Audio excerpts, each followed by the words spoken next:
Hello everyone, and welcome to my Bold and Beautiful Gossips 24 channel. I hope everyone is having a wonderful day. Before we begin, please hit the subscribe button and give this video a thumbs up.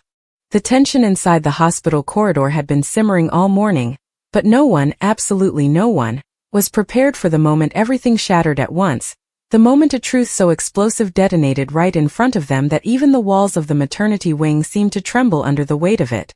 It began with a scream, sharp, panicked, slicing through the sterile silence like a scalpel. Steffi's voice shaking as she yelled, "Stop! Someone stop him!" And in that instant the entire world spun toward one person, Dylan. He stood frozen in the middle of the hallway, wrapped in a chaos he had created, his hands trembling, his face pale as sheets as he clutched a newborn bundled in a soft hospital blanket.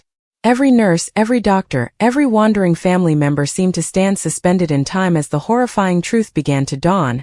Dylan was not just holding the baby. He was taking it, moving with a frightening determination toward the exit stairwell, his eyes wide and unfocused, like a man running from a nightmare so big it swallowed reason whole. Finn, sprinting from the opposite end of the corridor, could barely process what he was seeing, his medical instincts colliding with pure fatherly panic. His mind racing with questions that had no place in a moment like this, because right now the only thing that mattered was the tiny life Dylan was about to steal and the gut-wrenching knowledge that whatever Dylan had done, whatever he was doing now, went beyond desperation. It was intentional, calculated, and terrifying. "Dylan, stop!" Finn shouted, his voice echoing so loudly that even the infants in the nursery began to stir. But Dylan only tightened his grip on the baby and took another step backward as though the very floor beneath him had become unstable, as though he knew exactly how catastrophic this moment was. But our baby. And still the nightmare unraveled deeper and deeper as Finn reached Dylan, grabbing his arm with a force that came from a place beyond strength, a father's instinct, a protector's rage, and shouted, "Give me my child!"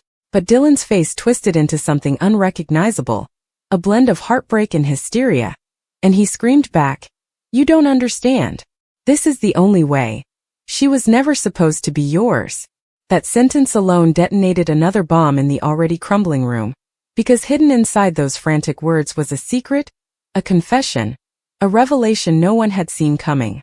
The nurses gasped, Steffi stood frozen like a statue carved from shock, and Finn's chest rose and fell in rapid waves as he demanded, "What do you mean she wasn't supposed to be mine?"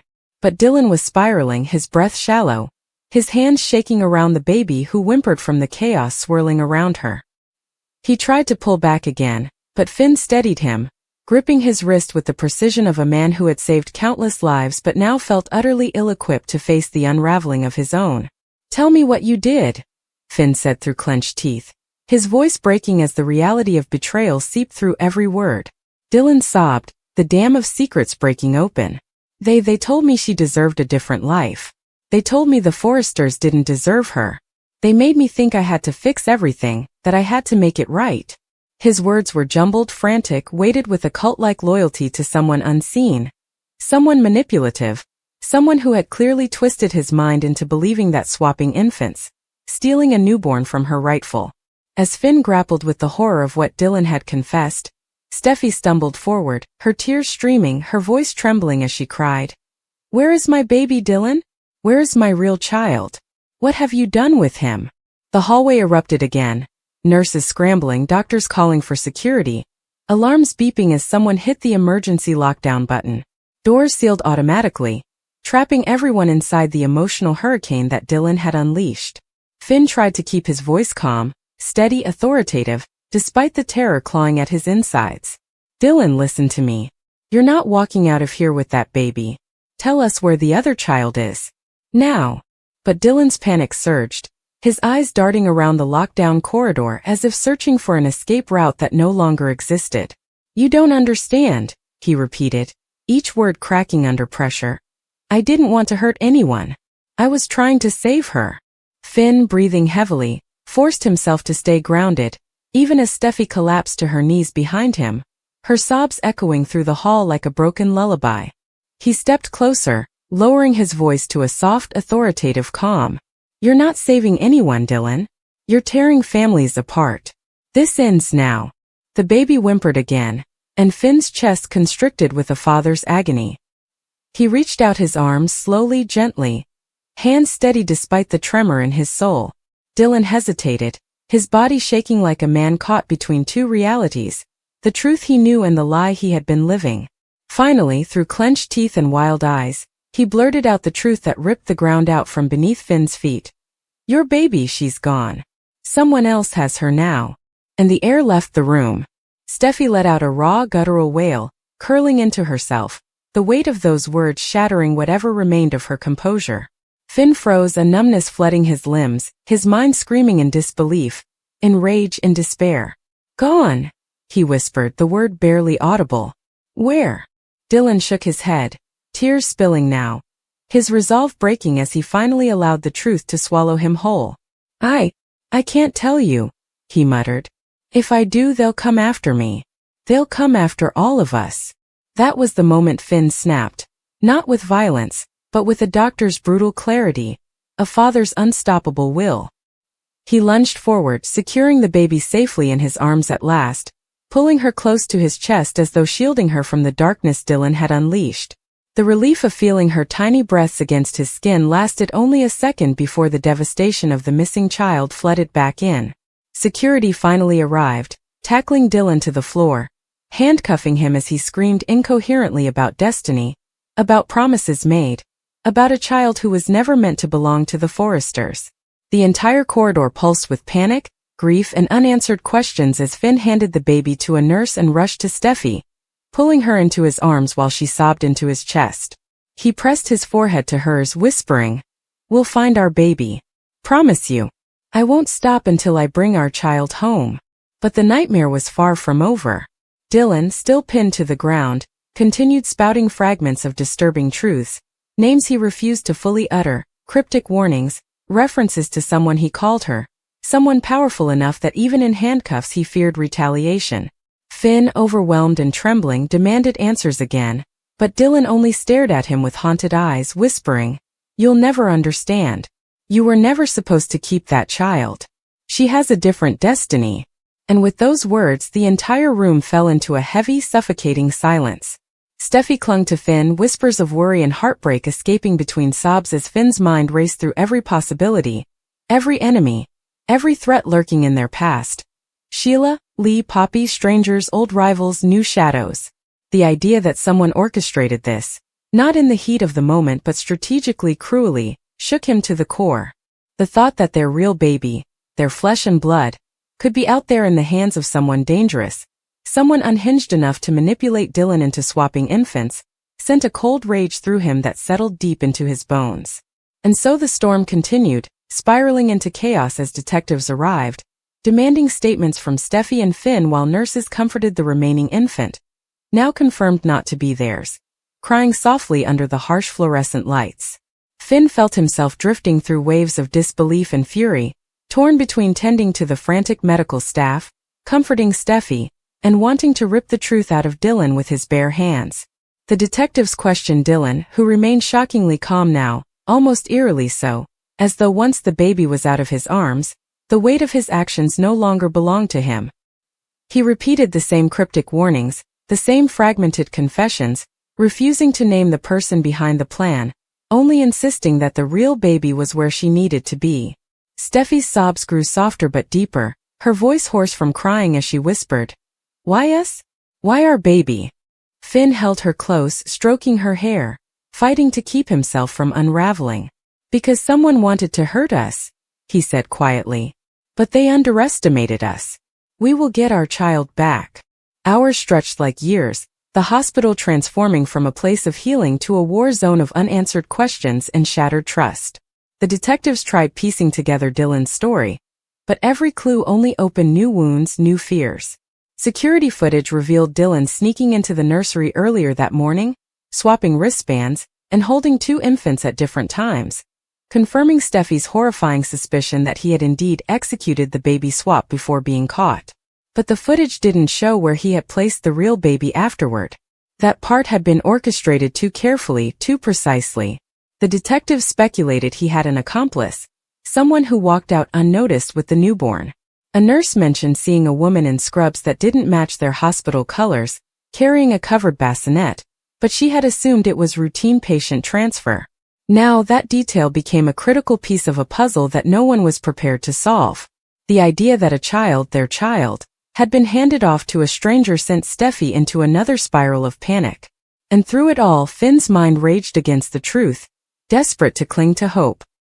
He held Steffy as she broke down again and again, each time whispering that he would fix this, that he would tear down every wall, every secret, every lie until their baby was safe in their arms again. But beneath his words lay the chilling reality. Someone had planned this. Someone close enough to know their vulnerabilities, their routines, their weaknesses. Someone manipulative enough to twist Dylan's mind and bold enough to steal a newborn from under a hospital's nose. And as night descended over Los Angeles, the city lights glowing through the maternity wing like distant embers, Finn made a silent vow. A vow carved from pain, rage, and a father's relentless love, that he would not rest, he would not break, and he would not stop until the monster responsible for this nightmare was exposed. Because baby swaps, secrets, betrayals, they weren't just part of the soap opera chaos anymore. This was real. This was personal. This was war. The hours that followed bled into one another with a heavy, suffocating weight, as though time itself had been unwilling to move forward under the crushing grief pulsing through every corner of the hospital. What had once been a place of sterile calm now felt contaminated with fear. Fear of the unknown, fear of the truth, fear of what had happened to the tiny baby who had been ripped from her parents' arms before she even had the chance to learn the sound of their voices. Finn wasn't sure when the exhaustion settled into his bones. Maybe it was in the minutes after Dylan was dragged away, still muttering paranoid warnings.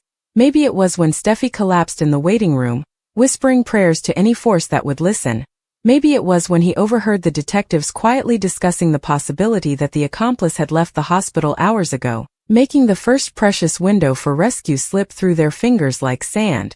His hands trembled as he clutched the stack of security reports and camera screenshots, his medical badge still clipped crookedly to his coat, soaked from sweat and tears. But he didn't care about procedure, about protocol. He cared only about one thing: finding his daughter. Steffy sat beside him, her hands covering her mouth, staring at nothing, replaying every moment leading up to the disaster, wondering how she hadn't seen it coming. Everyone always worried about Sheila or Lee or some outside force, but never Dylan. Not Dylan, the quiet one, the lost one, the one who everyone pitied but no one fully understood. And now that blind spot, that innocent assumption that he was harmless, had left them living through a nightmare scripted by someone far more sinister. Steffy's breathing hitched again, a silent cry more painful than screams, and Finn immediately reached for her hand, squeezing it as though he could transfer whatever hope he had left into her shattered spirit. But even hope felt fragile now, like a thin glass thread he was desperate not to break. Behind them, the maternity ward felt like a crime scene. Police tape stretched across the nursery doors, nurses shaken to their core. Some sat with their heads in their hands, others huddled together whispering the same question over and over. How could someone steal a baby in broad daylight? But Finn knew how, because someone had taken advantage of their trust, of their routines, of their blind faith in the people allowed inside their walls. And as he sat there, staring blankly at the freeze-frame images of Dylan holding both infants earlier that day, rage simmered inside him, not just at Dylan but at himself. He should have caught something. He should have sensed it. He was a doctor. A father, a man who prided himself on awareness. But he had failed to see the devil hiding in plain sight. The detectives returned, their expressions grim, and Finn's heart lurched. "We found something," one said, handing Finn a smaller photograph, grainy, printed from a zoomed-in section of the hallway footage. At first glance it looked meaningless, a pair of gloved hands adjusting a bassinet blanket. But then the detective pointed. "Look at the wrist. That is not a hospital-issued glove. And that badge clip? Not ours." Finn leaned in, squinting, his pulse crashing against his neck. A woman dressed like a nurse but with small telling differences. A slightly off-color scrub top, a badge clipped in the wrong place, and the faint outline of a tattoo near her wrist, shaped like a crescent moon. "We believe this woman walked out with the infant," the detective continued. "She timed it perfectly, shift change confusion. A quick exit through a service hallway, then straight to the parking garage. We found a camera hit in a nearby stairwell. She was carrying the baby." Steffi's sharp inhale cut through the room like shattered glass. What car? She whispered. What direction? Where did she go? But the detective's silence spoke volumes. The footage ends in the garage, he admitted. Camera 6 has been offline since yesterday morning. Finn's stomach twisted. Offline? Conveniently? Sabotaged? This wasn't an accident. This was orchestrated. Steffy buried her face in her hands again, her shoulders shaking violently, and Finn felt something inside him splinter. He stood abruptly, pacing, his fists clenched so tightly his knuckles turned white. Someone planned this down to the second, he said, his voice trembling with barely controlled rage. This wasn't spur of the moment. Dylan had help. Someone wanted our baby. Silence settled for a moment before Steffy whispered the name neither of them wanted to speak but both had been circling around. Sheila. The mere sound of it made the air feel colder. Finn shook his head quickly, though not with certainty, more with desperation. No. Sheila wouldn't work through someone else. If she wanted something, she'd take it herself. But even as he said it, doubt flickered in his eyes. Sheila was capable of anything, and she had proven that time and time again. But this felt different. Calculated. Clean. Coordinated. The detectives excused themselves to follow up on another lead, leaving Finn and Steffy alone with their spiraling thoughts. Each second stretched painfully, filled with images they didn't want to imagine. Their baby crying in unfamiliar arms, cold air touching her skin, strangers handling her like property rather than the priceless life she was. Steffy leaned into Finn's side, gripping his sleeve so tightly it nearly tore. She's out there, Steffy whispered, her voice cracking. And she's scared. I can feel it. She knows we're not with her. Finn, what if? He cut her off, pulling her tighter. No. Don't think that. But he was thinking it too. What if something happened? What if time was running out? What if the person who took her had no intention of returning her? Suddenly, Finn's phone buzzed, the vibration slicing through the suffocating quiet.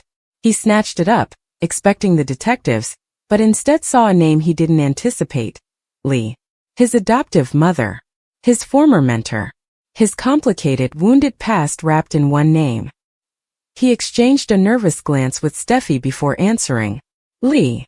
His voice cracked. Did you hear what happened? Lee's voice was calm. Too calm. I heard, she said. And I'm calling because I need to see you. Both of you. Finn's brow furrowed. Lee, this isn't a good time. We're dealing with... I know, she cut in sharply. That's why you need to come. Now. She hung up before Finn could argue. Steffy stared at him, her eyes widening with suspicion and dread. Finn. Why does it sound like she knows something? He swallowed hard. I don't know. But we have to go. Against every parental instinct screaming to stay at the hospital, protect the scene, tear apart every hallway for clues, they left, driven by a force stronger than reason. The hope that Lee might know something, anything that could help. They drove in silence, tension clinging to the air so thick it felt like a third passenger in the car. Every red light felt like an eternity. Every turn sharpened their fear. When they finally arrived at Lee's house, Finn felt a shiver crawl up his spine at how eerily quiet it was. Lee opened the door before they even knocked, her expression unreadable. Come in, she said simply. They followed her to the living room, where she stood with her arms folded, her posture strict as ever. I know who took your child, Lee said bluntly. The words hit Steffy so hard she stumbled back against the couch, her hand covering her mouth. Finn's heart slammed against his ribcage. Lee, how? Who? Lee hesitated, something flickering in her eyes, something like guilt, or fear, or both. Before I answer that, she said carefully, you need to understand something. Dylan has been in contact with someone. Someone who approached him months ago. Steffy's voice rose in panic. Months? This was planned for months. Lee nodded slowly. Yes. And the woman who orchestrated this is someone who believes the child born today was never meant to be yours. The room fell silent, thick, suffocating silence. Finn shook his head violently. Lee, stop. Who are you talking about? Who? Lee took a deep breath, bracing herself, and said the name that made Finn feel like the floor dropped beneath him. Poppy. The name echoed in the air like a detonated bomb. Poppy. Mother of Luna. A woman tangled in secrets, history, and chaos. The words hit Steffi so hard she stumbled back against the couch, her hand covering her mouth. Finn's heart slammed against his ribcage. Lee, how? Who? Lee hesitated, something flickering in her eyes, something like guilt, or fear, or both. Before I answer that, she said carefully, you need to understand something. Dylan has been in contact with someone. Someone who approached him months ago. Steffi's voice rose in panic. Months? This was planned for months. Lee nodded slowly. Yes. And the woman who orchestrated this is someone who believes the child born today was never meant to be yours. The room fell silent, thick, suffocating silence. Finn shook his head violently. Lee, stop. Who are you talking about? Who?